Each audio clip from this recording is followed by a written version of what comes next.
State police divers just went into the water about a half hour ago, along with Albany Police and the Albany County Sheriff. The damage is everywhere you turn here in Springfield. This storm's so powerful. You can see that it uprooted trees, breaking branches, ripped roofs straight from buildings, even strong enough to collapse some of the buildings here in the city. Just a few days until James Miller can return here to work at the public safety headquarters. For 4 hours, these two workers were stuck about 100 feet up off the ground in this water tower back here behind me. And not only was building that rigging to get to these guys difficult, but the temperature inside, that was over 100 degrees. If you take a look at these trees, to the naked eye, it really doesn't look like there's any damage, but it's when you take a closer look and you look at these apples, you can actually see the pits where that hail hit. From the moment a suspect arrives here in the building, they're on camera. From the hallways, there's 29 cameras that are placed throughout this building. So when a suspect arrives in booking, even to their holding cell, it's all caught on tape. Officials are saying it's about 1.5 feet over flood level. And we begin tonight with a winter weather alert. Good evening, I'm Kristen Lauman. John Gray is off tonight. We can expect some snow overnight into tomorrow, but the amount that we could see, that's constantly changing. Now to get you updated, here's Chief Meteorologist Steve Teeling with your first forecast. Big changes, huh, Steve? Yes, Kristen, our prayers have been answered.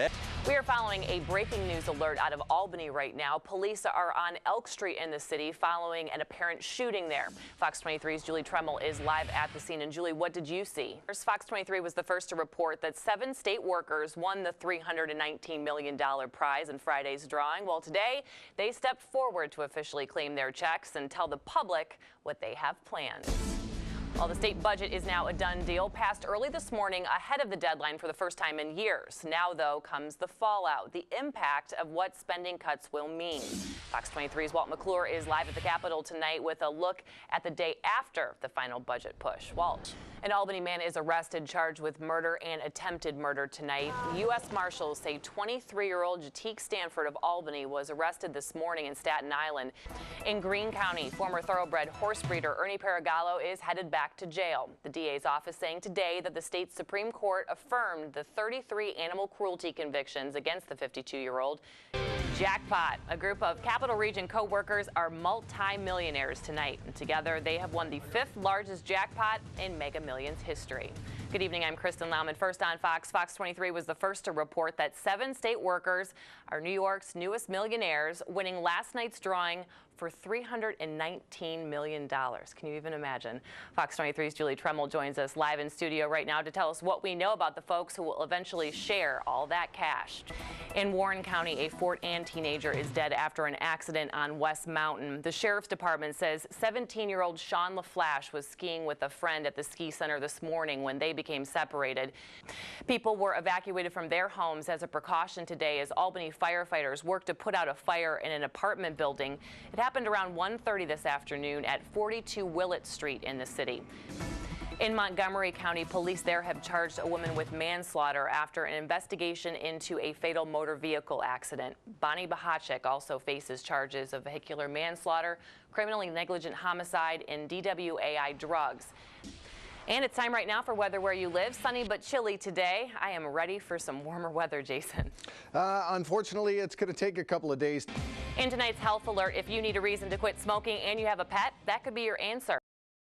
This is just one of the shelters in the city of Springfield for the tornado victims. And for the past 2 nights, they have housed hundreds of people here in this gym for people who have no home.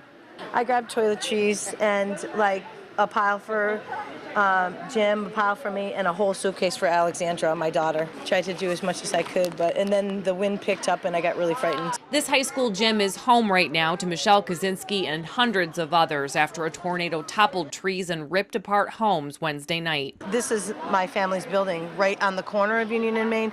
That building in Springfield torn down last night. Sadly, we were the ones who broke the news to Michelle this afternoon.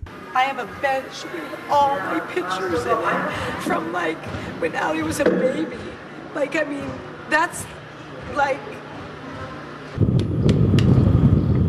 For those who still have some semblance of a home, they were back out today trying to collect what they could. The Red Cross also out of the shelters and into the community. You like turkey? I'll take an apple. Andy Judge and Alan Hodges from our local Red Cross chapter making the drive this morning from Colony. It's just something to, to reach out to the people in the area, let them know that we are here to, for their, to help comfort them and, make sure they have something to eat. Just a sandwich, enough to bring some people to tears. The smallest gesture, everything to these people who lost their homes.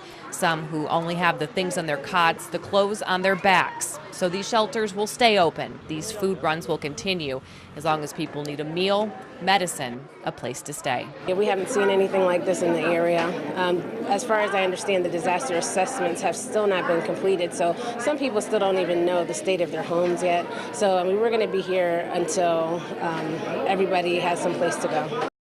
We talked about his arrest the days since and what he has to say to those who think he shouldn't keep his job. You're under arrest for drive while intoxicated. James Miller is handcuffed, taken into custody during his March 18th arrest. Humble, embarrassing, humiliating.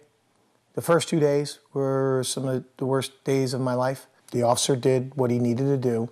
He did the right thing, but I put him in that position. Miller was stopped near the intersection of North Pearl and Orange Street. You can see in the video he's driving without his lights on, the only lights when he steps on the brakes. Police say Miller failed a field sobriety test and refused a breathalyzer. Field of health. I got you. Okay? John, why don't you go ahead and begin.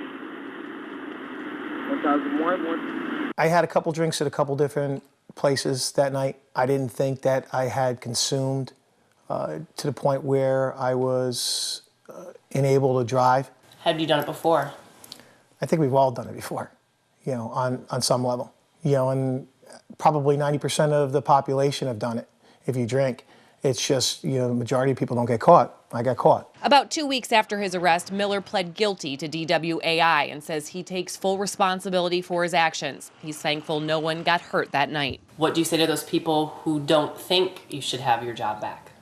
Well, if you look at the 19 years that I spent with the department, the 19 years that I've dedicated to the city with an exemplary record, I made a mistake. I also suffered a pretty good penalty, not only personally, but professionally. Miller lost 30 days pay, vacation days, also had to return his detective shield. When he retires early next year, he will be the same rank as when he started, a police officer. And when he returns to work as soon as Friday, he will do it as spokesman. What about your credibility when you're talking about, who's to say a month from now you don't have a DWI case? That's, obviously that's going to be up to the media and the public to decide. It's a situation where I have firsthand knowledge. Who better to speak about it?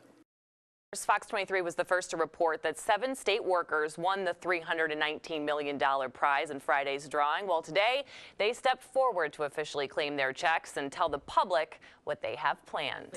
I still can't believe it. I still cannot believe it. With their checks held high, the Albany 7, as they're being called, claimed their $319 million Mega Millions prize. It's complete disbelief is all I can say. Just complete disbelief that it could be happening to me. For years, this group of workers at Homes and Community Renewal has been throwing $2 into a pool whenever there's a big jackpot. Then someone heads to buy tickets at Colson's. And the Albany 7 might be able to thank a piece of candy for all of their big winnings. That's because Mike Barth was here at the counter when he had a little bit of an impulse. He reached down to grab a Snickers bar. That's when someone in line cut in front of him. And I'm like, maybe I should say something. It was pretty rude, but I did. I was behaving myself. And so that guy, I'm thinking later on, after all this went down, I wonder if that guy would have won the ticket instead of me. So. But luck was with the 5 IT workers and 2 program managers, and so was disbelief when they looked at their tickets. Just looked at the numbers and looked at them, and I'm like, is this for real? There were others in the office that opted not to go into the pool. The winners say there's been no discussion about whether to cut those co-workers a check. They're still reeling with what to do with their own money. What would you do? Charity, family, and invest. Yeah, I've already talked to some of my other co-winners, and they're all looking forward to being able to help other people and do things. Since the drawing, these winners haven't been back to work at 38 State Street. Some say they've considered retirement. To others, it's already a done deal. Yes, I can. Yes, I'm going to. Yes, I already did. All right, I can let that one out. Now, that drawing was on Friday. The lottery office wasn't open until Monday. So just where was that winning ticket all weekend? Well, you just heard from John Hilton. It was in his basement, sealed in 2 Ziploc bags, buried in a bucket of bird food. Now, all 7 have opted to take that lump sum payout. They're each going to take home just under $20 million after taxes.